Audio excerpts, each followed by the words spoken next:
Life में कभी कभी कुछ ऐसी चीज़ें होती हैं जो हमें लगता है कि ये तो काफ़ी मैजिकल है। वैसे ही उन चीज़ों में से वैसे ही एक दिन आज था, क्योंकि मैं आज जब सोई हुई थी तो मैंने ऐसे विंडो के पास से ऐसे थोड़ा सा जो कर्टेन्स हैं उनको हटाया एंड फिर मैंने देखा कि बाहर पूरा ऐसे सफ़ेद चादर बन चुका है। ठीक है, इवन मेरी बालकनी के ऊपर भी एक परत मोटी लेयर ऑफ बर्फ़ ऐसे जमी हुई थी। मैं पहले तो रूम में खड़े होके नाची हूँ।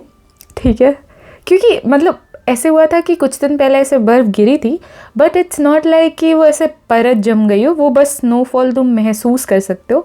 उसका व्लॉग मैंने ऑलरेडी बना दिया है, तो वो जाके देख लेना।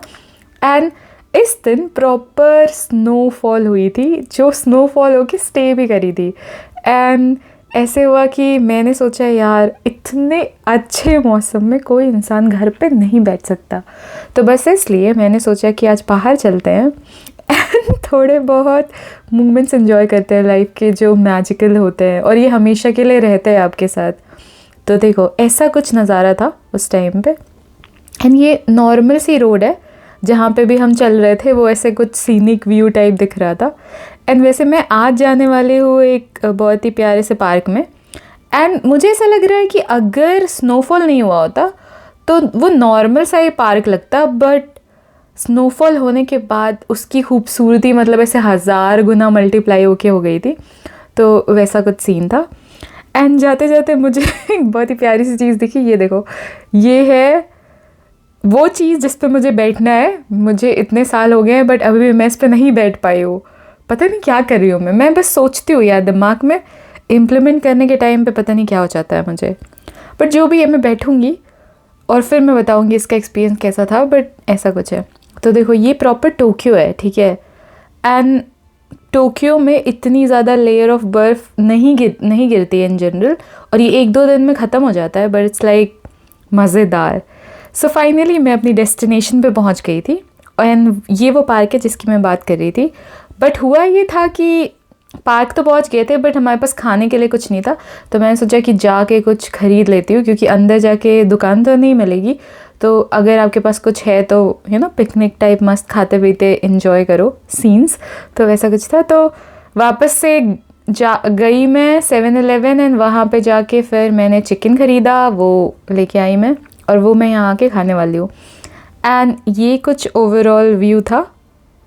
एंड काफ़ी क्यूट सी चीज़ें दिखी थी यार मुझे। तो यस, अब फाइनली ये टिकट्स हैं जिसको लेके हम एंटर करते हैं इस जगह पे। एंड ये बहुत ज़्यादा ही सुंदर था। मतलब ऐसे अभी जब ये पेड़ों के बीच से मैं से निकलूँगी ना, फिर मुझे भी दिखेगा कि क्या ही व्यू है। वैसे पता है धीरे धीरे मुझे रियलाइज़ हुआ है कि पहले मैं सोचती थी कि मुझे एक्चुअली करना है क्या है लाइफ में, क्योंकि बचपन से जैसे चीज़ें चली आई है ना, मुझे ऐसा लगता था कि कोई भी इंसान अगर वो बहुत एक्स्ट्रा ऑर्डिनरी कुछ काम कर रहा है तभी इट्स लाइक वो सक्सेसफुल है, या जो भी है इट्स लाइक तभी वो महान है, जो भी आप समझ लो। इट्स लाइक दैट मुझे ऐसा लगता था। बट अभी मुझे लगता है कि ऐसा कुछ नहीं है कि you have to be extraordinary to do things.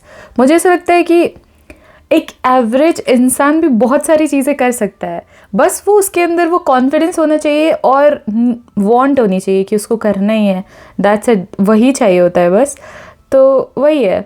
क्योंकि अगर मैं उन लोगों की बात करूँ जो बहुत ज़्यादा टैलेंटेड हैं एंड जो कुछ अचीव कर रहे हैं, that's like they have it and they are achieving it, मतलब वो साथ साथ में जा रहा है। बट मेजॉरिटी ऑफ लोग जो दुनिया में हैं अभी एंड जिन्होंने बहुत सारी चीज़ें अचीव करी है लाइफ में, वो इसी के बेसिस पे अचीव करी क्योंकि वो कंसिस्टेंट रहे हैं। एंड इट्स लाइक उनको पता है, ठीक है, चीज़ें अगर उनको कोई भी चीज़ करनी है तो उनको ज़्यादा एफर्ट्स डालने पड़ेंगे उसमें, और ज़्यादा मेहनत करनी पड़ेगी, ज़्यादा कंसिस्टेंट रहना पड़ेगा, जो भी है, कंपेयर टू उन लोगों के पास जिनके पास बहुत ज़्यादा दिमाग है, जो बहुत स्मार्ट है। But if they are doing it, मतलब कहीं ना कहीं कुछ लेवल ऑफ चीज़ें जो वो करना चाहते हैं अपनी लाइफ में अचीव वो कर सकते हैं। जैसे कि मैंने जब ये चैनल स्टार्ट किया था तो मैं यही सोच रही थी कि मुझे कुछ तो बहुत एक्स्ट्रा ऑर्डिनरी करना चाहिए जिसके बेसिस पे मतलब मैं अच्छा कंटेंट डिलीवर कर पाऊँ। बट अब मुझे लगता है कि कोई फ़र्क नहीं पड़ता ज़्यादा। It's all about documenting things, and if someone is interested in that they are going to hear मतलब वो यहाँ आएंगे और वो देखेंगे ये सारी चीज़ें. So it's like that. But at the same time ये एक डॉक्यूमेंट्री बन रही है मेरे लाइफ की और मैं इसके लिए काफ़ी ग्रेटफुल फील कर रही हूँ. एंड अगर साथ साथ में कोई है जो इस जर्नी को इन्जॉय कर रहा है मेरे साथ, देन वो बहुत अच्छी बात हो जाती है. तो जाते जाते मुझे ये बहुत ही क्यूट बच्चा दिखा था, काफ़ी कुछ हरकतें कर रहा था वो, मज़ेदार सी. तो ओवरऑल गार्डन कुछ ऐसा दिखता है, लेकिन ये आज क्योंकि ज़्यादा ही अच्छा दिख रहा है क्योंकि बर्फ़ ही बर्फ़ है इधर, बट नॉर्मल डेज़ में ये थोड़ा नॉर्मली दिखता है, ऐसा कुछ है. तो यही था मतलब आज का दिन. एंड फाइनली हुआ ये था कि यार ये पूरी जगह, ठीक है, एंड ये पूरा इन्वायरमेंट इतना ज़्यादा ऐसे काम एंड कंपोज टाइप का था. एंड पहले मैं सोच रही थी कि मैं किसी बहुत अच्छी बर्फीली जगह पे जाऊंगी एंड इन्जॉय करूंगी ये वो, क्योंकि थोड़ा टोक्यो से दूर जाना पड़ेगा आपको, तब जाके आपको वो सारी चीज़ें मिलेंगी. बट टोक्यो में ही रह के ये मस्त एक्सपीरियंस करना मतलब ये एक लक है, जो कि लकी हो गया था उस दिन. तो बहुत ही ज़्यादा मज़ा आया. ऑल्दो मैं जाऊंगी तो ज़रूर कभी अगर मुझे टाइम मिला तो, बट अभी के लिए मैं बहुत खुश हूँ इसमें भी. इट्स लाइक जो आपके पास है, जितना आपके पास है, जैसा आपके पास है, आप उसको अप्रिशिएट करने लगते हो, आप उसमें खुश रहने लगते हो, तो आपको कहीं ना कहीं और ज़्यादा चीज़ें मिलने लग जाती है. एंड यही होता है लाइफ, है ना. सो ऐसे ही कुछ हुआ था उस दिन. एंड फाइनली ये पूरा का पूरा जो भी जगह था वो काफ़ी पीसफुल तरीके से गुज़रा. एंड यहाँ पे टाइम काफ़ी अच्छा बीता.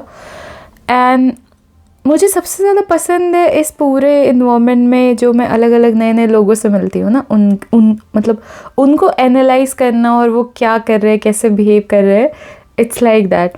और यहाँ पे एक बहुत अच्छा क्यूट कल्चर मुझे लगता है कि जैसे मान लो हम ट्रैकिंग पे भी जा रहे हैं, ऐसे नॉर्मली भी जा रहे हैं, तो जो यहाँ के लोग हैं, आप मतलब कुछ टाइम, हर टाइम तो नहीं बोल सकती, बट कभी ना कभी या ऐसे इस टूरिस्ट प्लेस वाले एरिया में लोग एक दूसरे को ग्रीट करते हैं.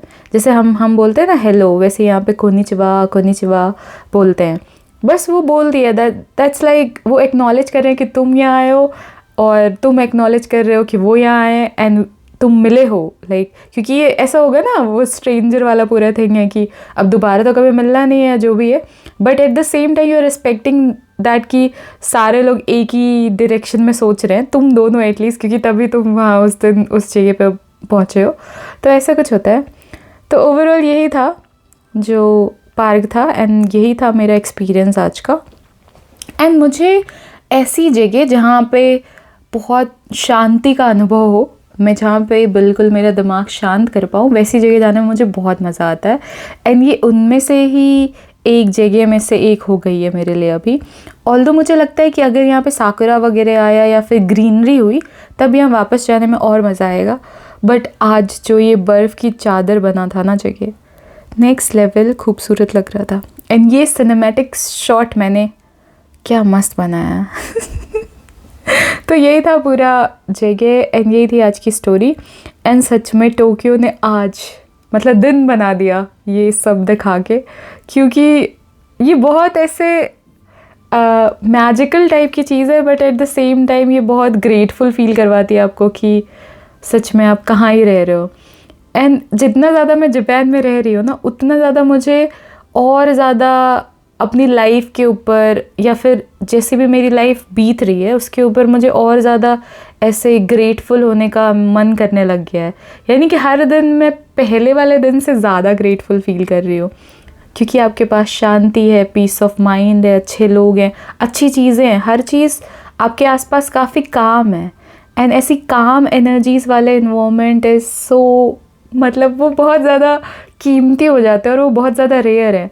मैं और किसी कंट्री में तो गई नहीं हूँ, सो मुझे इतना पता नहीं है, but Japan is the best. And ये चीज़ है बिकॉज जापान ये डिज़र्व करता है, क्योंकि उसने सारी चीज़ें ऐसे कर रखी है. तो यही था. फाइनली शाम हो चुकी थी, सनसेट भी दिख गया था, आफ्टर स्नो का सनसेट था वो. एंड फाइनली अब मैं वापस अपने घर की तरफ जा रही हूँ. तब तक मुझे प्यारी ट्रेन दिख गई जिसके अंदर मैं जाऊँगी अभी. सो यही था आज का व्लॉग. आपको पसंद आया तो लाइक करो. एंड चाय पीने का टाइम हो गया.